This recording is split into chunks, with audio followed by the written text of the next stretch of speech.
All right, ladies and gentlemen, MrSotko here. Welcome back to the channel. And today we got kind of a fast one, but we got some pretty good news overall. Cardano closes deal with Fortune 250 company Dish Network. So all of a sudden they just have this partnership with Dish Network.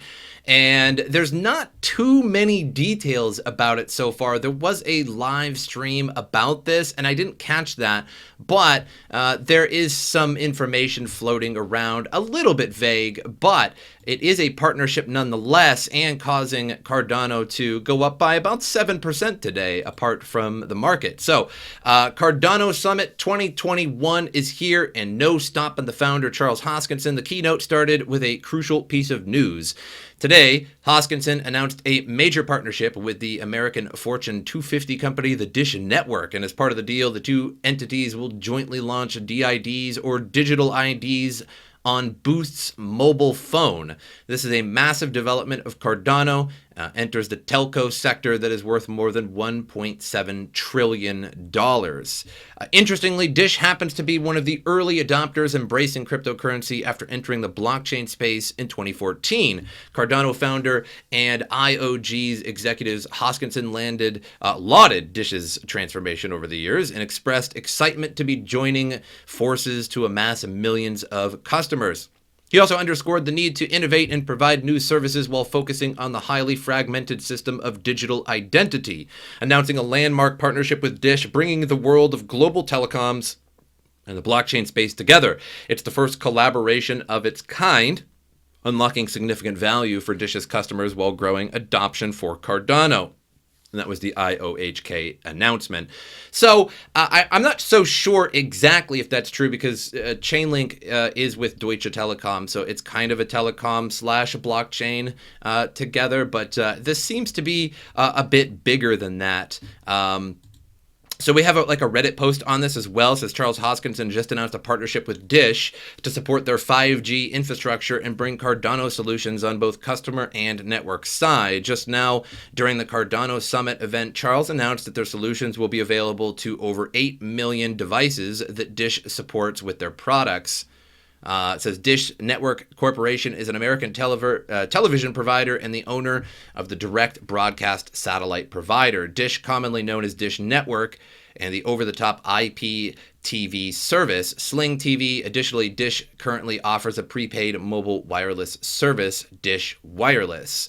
And somebody asked, as a Dish customer, I'm curious how and in what manner. One point they focused on was loyalty points, where it sounds like Dish Mobile Boost customers earn loyalty points, and those can be redeemed for ADA to maximize those points by the growth of ADA, where those points, instead of buying a coffee or hotel room, could eventually pay for a car or a home.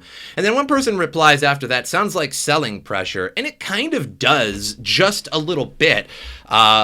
So is Dish buying the ADA and then causing buying pressure and then giving out essentially what is less ADA? Because, I mean, if this is for profit, obviously Dish would have to buy more ADA and then give out sort of less than they actually paid for. Otherwise, they're just sort of giving more money than they're making kind of deal.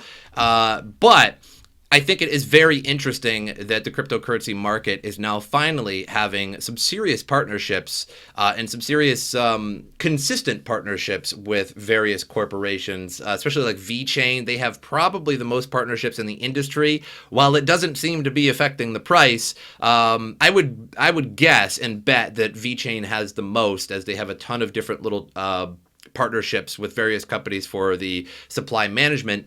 Also, Chainlink has a number of little partnerships as well.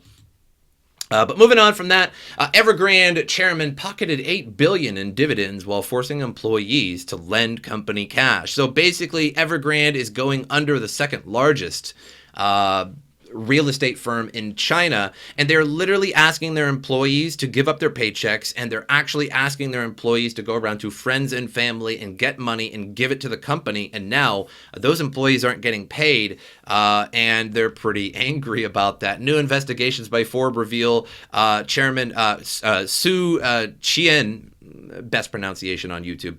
Chairman of Evergrande Group continued to stuff his pockets with dividends while his company racked up enormous debt worth of $300 billion. The company's chairman has received $8 billion from cash dividends since Evergrande's 2009 IPO on the Hong Kong Stock Exchange, according to Forbes. Meanwhile, the property's developer's total liabilities increase every year since it went public, according to its annual reports, but it paid out a dividend every year except 2016 to the chairman. And this is a sort of a problem we have in today's economy, in today's world. And so on one end, you sort of have this socialist movement of people who want to tax the rich, yada, yada, yada. And I don't think that's necessarily the right way to do it. I think it's more like the problem that we're having today is incredible disproportionality. So this guy is making $8 billion, but everybody else is making close to nothing. And I totally understand a CEO making a lot more money than just the average employee who happened to walk through the door. They have a lot more liability. They have a lot more responsibility. So of course they're supposed to make more.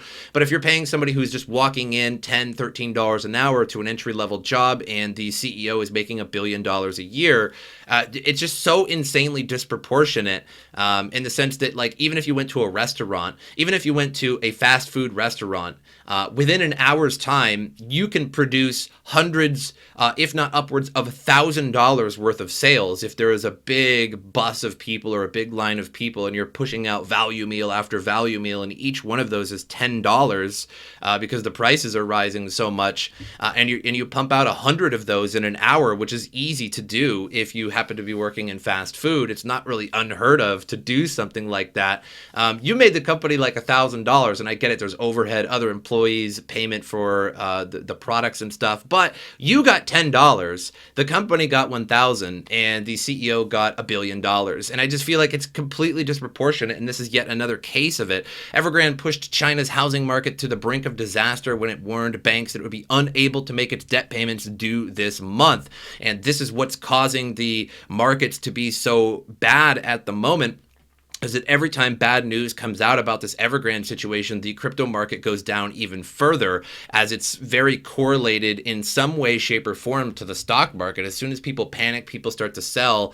And it's sort of a psychological thing and a physical thing. It's physically tied because people want to sell for liquidity reasons, and psychologically because, hey, there's bad news, I better sell before everybody else does. So still not over for the Evergrande fiasco. Here's some good news that you might not think is so good, but is actually pretty awesome. WallStreetBets, source of GameStop short squeeze, launches crypto subreddit. So basically, if you went to WallStreetBets and you see people trying to pump these various stocks like GameStop, this, that, and the other thing, and if you try to mention Dogecoin or Bitcoin or Ethereum or something like that, they could make a lot of money doing that. If everybody just poured all their money into Bitcoin or Ethereum or Doge, it could work just the same way as GameStop or et cetera, et cetera. However, if you do that on WallStreetBets, you just immediately get deleted. They don't want it there. It's a stock it's a stock subreddit, and that's totally fine. But there is a lot of people there that want cryptocurrency on there so that they can talk about that and maybe start pumping that or getting other people into it. And now I'm not a big fan of essentially pump and dumps. There'd be a lot of people on here willing to pump a lot of money into various cryptocurrencies. So WallStreetBets, the Reddit forum, whose members coordinated to send GameStop stock through the roof, GameStop stock, that's a tough one, 10 times fast, is creating a separate subreddit just for cryptocurrency discussions. According to a Wednesday announcement from user, it's the same community, same format, same things you love about WallStreetBets, run by the same people. The WallStreetBet forum was ground zero for GameStop stock purchases earlier this year. Its members, who now number close to 11 million, applied memes and the threat of FOMO to encourage their peers to buy as much GME as they could. The price of the stock, which hung below $20 and was heavily shorted, by the way, by a bunch of institutions, went all the way up to $400 within a month as the amateur day traders barreled through hedge funds' short positions and held their nerve. It cost something like $70 billion to these hedge funds' short positions. At first glance, cryptocurrency trading would seem a perfect topic in discussion at WallStreetBets. Crypto assets garner the same cultish exuberance as GameStop and other meme stocks do. Sometimes the tokens are fly-by-night pump-and-dump schemes facilitated traded over Telegram. Other times they're harmless yet useless meme coins and tokens looking to replicate Dogecoin and Shiba Inu's multi-billion-dollar market caps. But Wall Street Bet moderators have been standoffish to cryptocurrency. Rule number 4 of the forum is no pump and dump cryptocurrency discussion, schemes, or scams. The moderators lump in the 2 trillion asset class with SPACs and OTC stocks and other worthless securities that are susceptible to scams. In April, Wall Street Bets made a small concession to its members interested in cryptocurrency, allowing discussion of Bitcoin, Ethereum, and Dogecoin, but no others. And on a single thread, somebody wrote that the moderators didn't want to burden everyone with crypto spam. And I could totally understand that if it's just specifically for stocks, but now they're looking to either make a new one or just allow all crypto topics on Wall Street Bet. So I'll actually keep up with you guys on this one, and I'll carry out the news another day when I find out if they have actually created a brand new subreddit or if they're just rather using this current subreddit. And because it's not really totally clear at the top, it does say that they were going to create a new subreddit, like a separate subreddit for this. But what's the name going to be? I'm not exactly sure yet. Or if they're just going to say screw it and just allow it all on Wall Street Bets. But moving on to CoinGecko here. Still, the market slumped pretty significantly from all of this Evergrande and the China ban FUD, which the China ban FUD was just basically a reiteration of the FUD that happened in 2017, where the People's Bank of China decided not to do cryptocurrency transactions or, facilitate exchanges or anything like that. And it was essentially a ban. And at that time, Binance essentially just left and went to Malta, and it caused a significant crash of about $5,000 to about $3,100. And we've seen another $5,000 crash the other day when that came out. We were at about 45,000. It went to 40, and now we're back to 42 for Bitcoin, but still under $3,000 for Ethereum. And this Evergrande fiasco is really just not helping the markets. And I was hoping that it was going to blow over, but it's really just not looking like that unless the government of China actually steps in and either considers this company bankrupt and assists everybody with money. There's really not much way out of this. They're just so in debt that it's just not going to happen. And obviously the $8 billion in the chairman's pocket is not going to go to help the company. Instead, he's just telling everybody else to literally go to your families and get money and then give it to the company in order to get out of debt. But the problem is that's never going to work because, how many people do you know with billions or millions upon millions of dollars that would be able to actually help this company get out of debt? It's just never going to happen. And I think it's just ridiculous. If you were working for a company that was in $300 billion in debt, and even if there was thousands of employees, there's no way you would be able to actually produce enough money to bail this company out. It doesn't really make any sense. But that's all I have for you guys. Make sure you like and subscribe to the channel. Hit that subscription bell because YouTube will not notify you that I have uploaded a video unless you hit that. But as usual, I'll see you guys next time.